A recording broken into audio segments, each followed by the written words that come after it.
All right, so I want to do a quick demo on this really cool Jira agent that we have on DataGOL. With this agent, you can connect your Atlassian account here with OAuth. It'll tell you to want to sign in, and then it'll bring you back to this screen.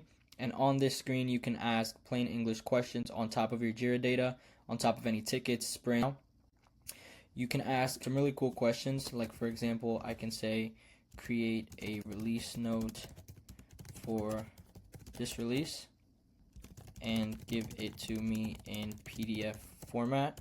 And then I can also tell it to generate a Burndown chart for the same release. So you can also set some rules and give this agent some business context within the settings of it. You can give it rules such as don't reveal any sensitive information. You can give it important context into the business.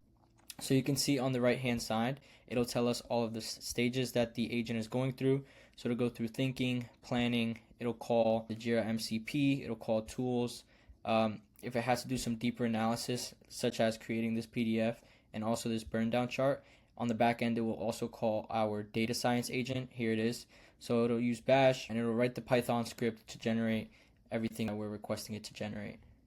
Alright, and then you can see it'll start generating our release note, release information, key features, bug fixes, all of that stuff. And then it'll also provide us with the Burndown chart that we requested. And then here's the PDF format that we also asked it to provide for us. So we can open that up. Here it is, nicely formatted with some colors as well, and then a nice summary at the end. So that's some really cool stuff that you can do with the Jira agent. It's just a little bit of what you can do. You can definitely do a lot more, but this is a really cool thing that we have. So yeah.